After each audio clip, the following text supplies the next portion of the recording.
Salam Bapak Ibu Saudara yang dikasihi Tuhan, kembali dalam Today Message, belajar kebenaran dari sumber yang benar. Kali ini saya akan mengangkat tema mengenai hidup kita adalah misi. Ayat ini sudah tidak asing lagi bagi Bapak Ibu Saudara.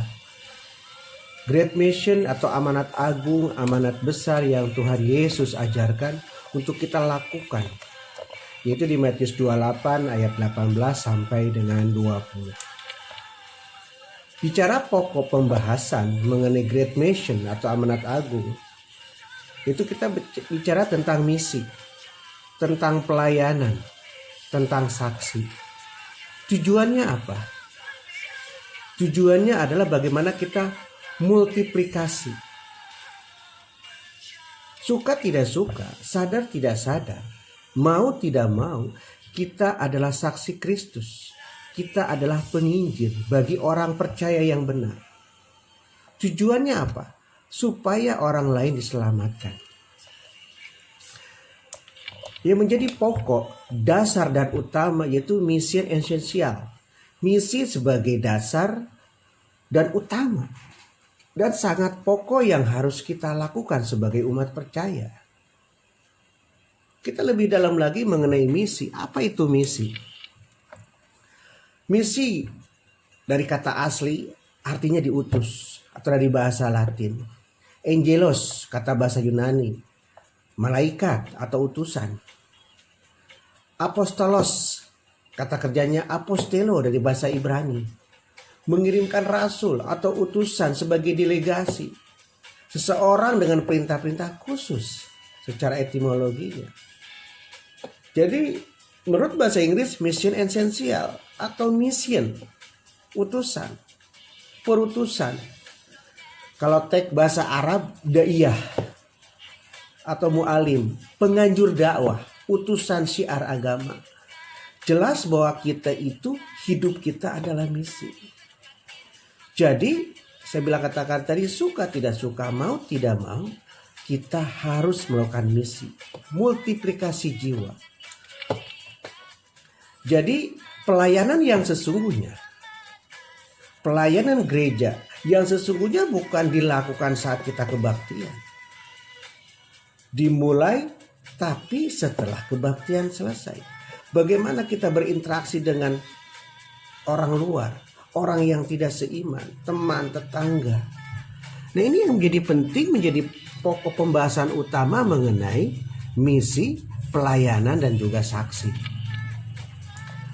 Jadi tugas kita adalah pelayanan pendamaian. Yesus datang ke dunia untuk mendamaikan orang yang berdosa, untuk diselamatkan. Kalau 2 Korintus 5 ayat 18 mengatakan, dan semuanya ini dari Allah, yang dengan perantara Kristus telah mendamaikan kita dengan dirinya, dan yang telah mempercayakan pelayanan pendamaian itu kepada kami. Kata jemaat di Korintus, kata rasul-rasul. Ini merupakan metafora, saudara. Orang-orang yang diutus Kristus untuk mewakili kerajaannya di dunia ini, yakni para pemberita Injil sebagai pendamai atas dosa-dosa kita. Jelas sekali, saudara, Yesus mengamanatkan amanat agung, perintah besar. Satu contoh begini, saudara. Kalau saudara seorang atasan di sebuah perusahaan, di sebuah kantor, ketika saudara dikasih tugas oleh pimpinan Anda yang tertinggi, pasti Anda akan berikan sebuah pelayanan yang baik, tugas yang baik, tugas yang benar, sigap. Nah, amanat agung ini adalah perintah Allah, perintah Bapa, perintah pemilik kerajaan sorga. Kalau kita masa bodoh, kita santai-santai, kita bahaya sekali, saudara. Kalau kita mengaku orang percaya, mengaku orang Kristen. Lebih lanjut lagi, saya akan lebih kupas lebih dalam. Bicara misi, bicara pelayanan, bicara saksi. Bicara misi adalah bicara saksi Kristus. Ada 3 hal yang kita pahami, kita belajar tentang Today Message pagi ini. Yang pertama saksi mata, yaitu saksi para murid. Yang kedua adalah saksi orang percaya yang benar. Kenapa saya katakan benar? Ada yang tidak benar, saudara. Yang ketiga adalah saksi dusta. adalah saksi palsu. Jadi bicara saksi Kristus bicara penginjilan. Bukan saja dengan perkataan, dengan perbuatan. Karena saksi Kristus berbeda dengan saksi pada umumnya. Dan juga bicara saksi Kristus bukan kesaksian tentang pribadi, tentang gereja, mutu teologi kita. Tapi intinya, ikonnya adalah tentang Kristus, tentang pelayanannya, tentang pengajarannya, tentang kasihnya. Nah, kita mesti pahami lebih dalam lagi. Kalau Kisah 5 ayat 3-2 mengatakan, dan kami adalah saksi dari segala sesuatu itu. Kami dan Roh Kudus katanya, yang dikaruniakan Allah kepada semua orang untuk mentaati Dia. Jelas Kisah Rasul 1 ayat 8 mengatakan, tetapi kamu akan menerima kuasa. Kalau Roh Kudus itu turun atas kamu, kamu akan menjadi saksiku di Yerusalem dan seluruh Yudea dan Samaria, bahkan sampai ke ujung bumi, kata firman Tuhan. Bicara Yerusalem, bicara keluarga. Bicara Yudea, bicara di luar keluarga kita, tetangga kita. Bahkan sampai ke ujung bumi. Ini tugas kita. Kita memulai menjadi saksi, menjadi imam yang benar, menjadi contoh, menjadi teladan. Khususnya para pria, para imam. Menjadi saksi buat keluarga. Kalau anak istri tidak sejahtera di keluarga, di rumah tangga, karena imamnya tidak bertindak sebagai saksi. Nah, ini kita mulai dari diri kita sendiri. Mulai dari rumah tangga kita sendiri. Menangkan jiwa-jiwa. Keluarga, saudara kita, tetangga kita, baru ke ujung bumi. Yang perlu dibekali adalah bagaimana tanggung jawab kita.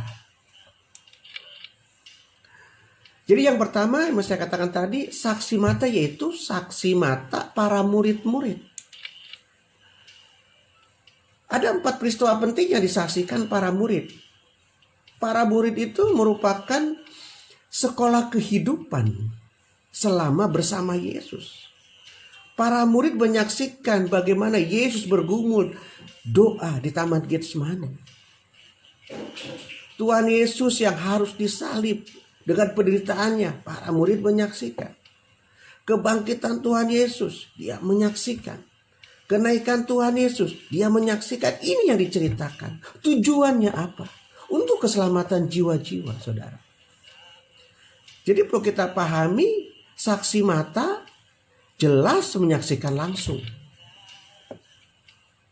Jadi apa itu saksi? Orang yang melihat, mendengar, dan menyaksikan sebuah rentetan peristiwa, serta menceritakan atau menuliskan kembali secara benar dan jujur. Jadi bicara saksi Kristus bukan kesaksian tentang pribadi, saya bilang tadi. Bukan kesaksian tentang gereja, mutu teologi kita, gereja besar, jemaat banyak. Tapi saksi pengajaran lewat hidup kita. Ada Kristus di dalam diri kita. Ada kehidupan Kristus di dalam diri kita.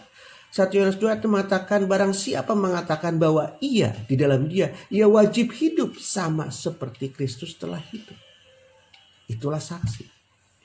Yang kedua, saksi orang percaya yang benar. Karena apa? Ada orang yang tidak benar. Orang percaya yang benar. Di Yohanes 16 ayat 13 mengatakan begini, tetapi apabila ia datang, yaitu roh kebenaran, ia akan memimpin kamu ke dalam seluruh kebenaran. Sebab ia tidak akan berkata-kata dari dirinya sendiri. Tetapi dari segala sesuatu yang dia dengar, itulah yang akan dikatakannya. Dan ia akan memberitakan kepadamu hal-hal yang datang. Kita menerima kesaksian manusia, tetapi kesaksian Allah lebih kuat. Sebab demikianlah kesaksian yang diberikan Allah tentang anaknya. Jelas saudara, itu saksi orang percaya yang benar. Orang yang sungguh-sungguh meresponi panggilan Allah.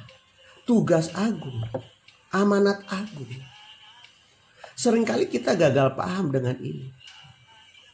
Bahwa kita orang percaya, ngaku saya orang Kristen, saya orang percaya. Seumur ini, seumur tua ini, mereka 35, 40, 45, 50. Sampai kalau detik ini sampai belum pernah memenangkan jiwa. Itu tanda tanya saudara bagi Kristen saudara. Kalau memang orang percaya yang Orang Kristen yang percaya yang benar terhadap Kristus, dia akan meresponi amanat agung tadi. Dia akan memenangkan jiwa. Kalau setua bahkan sampai mati belum pernah memenangkan jiwa, itu merupakan amanat agung. Kita harus berbuah. Buah kasih, buah sukacita, buah pertobatan, buah damai sejahtera itu penting. Ada yang lebih penting lagi, buah jiwa-jiwa. Dari hasil pertobatan kita, hasil mengerti tentang kekristenan kita, hasil menjadi orang yang percaya yang benar terhadap Kristus. Kalau sampai saat ini kita belum memenangkan jiwa, tanya diri saudara, apakah saya sudah menjadi Kristen yang benar, menjadi saksi Kristus yang benar? Tugas saksi Kristus aplikasinya ada Great Mission tadi. Matius 28, 18 sampai 20. Pergi jadikanlah semua bangsa murid. Baptislah mereka dalam nama Bapa, Putra, dan Roh Kudus. Ajarlah mereka. Ada kata ajarlah mereka untuk melakukan segala sesuatu.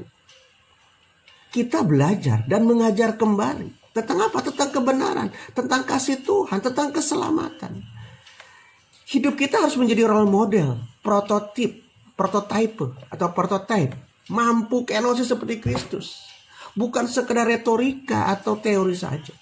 Harus mampu beritakan Injil dan menjadi saksi dalam perkataan dan perbuatan dimanapun Tuhan percayakan hidup kita, baik di rumah, di kantor, sekolah, kampus, lingkungan, gereja.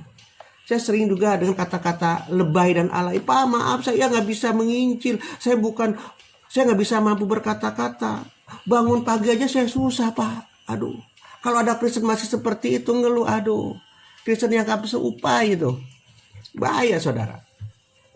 Jadi kalau kita masih beralasan, karena bukan saja tugas rohaniwan, tapi juga tugas semua orang percaya kepada Kristus. Itulah penginjilan. Yakobus 1 ayat 2 mengatakan, pelaku firman, jadilah pelaku firman, bukan hanya pendengar.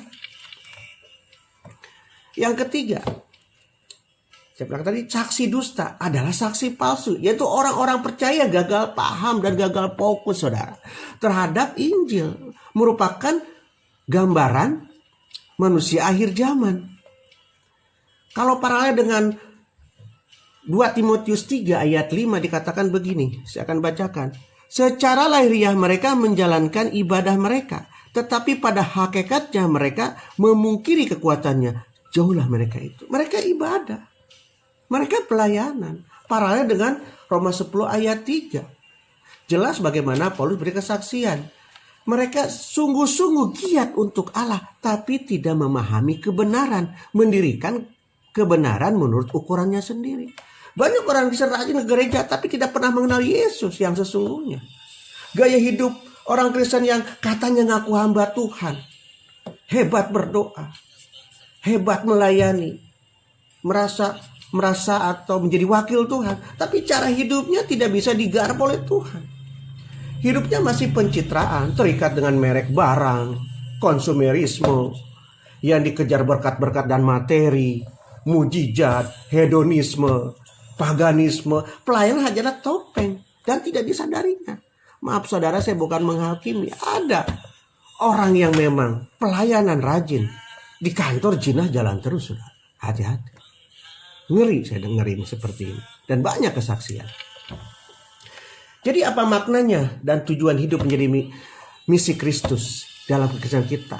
Yang pertama saudara, kita berjuang dan hidup menderita. Berjuang untuk keselamatan jiwa-jiwa. Berjuang untuk pertandingan iman. Menjadi saksi yang benar. Kalau Ibrani 12 ayat 1b mengatakan, dan berlomba dengan tekun dalam perlombaan yang diwajibkan bagi kita. Kesimpulannya begini saudara. Misi penginjilan adalah tugas gereja sebagai garda terdepan dalam pengajaran. Dan melayani bukanlah pilihan, himbauan, atau seruan, atau saran. Inilah amanat agung, amanat besar. Untuk pergi dan bertindak mendapatkan jiwa-jiwa, berbuah jiwa-jiwa. Yaitu multiplikasi. Apabila kita mengabaikannya, berarti kita tidak taat kepada perintah Tuhan. Artinya pelayanan yang berbuah adalah tanda bahwa kerohanian seorang itu hidup hingga berakar, bertumbuh, dan berbuah. Itulah misi. Gambaran singkat tentang hidup kita adalah misi. Sekian dan terima kasih. Kiranya Tuhan memberkati pencerahan ini. Tetap terus tonton video-video berikutnya untuk menjadi berkat bagi semua orang. Tuhan memberkati. God bless you all.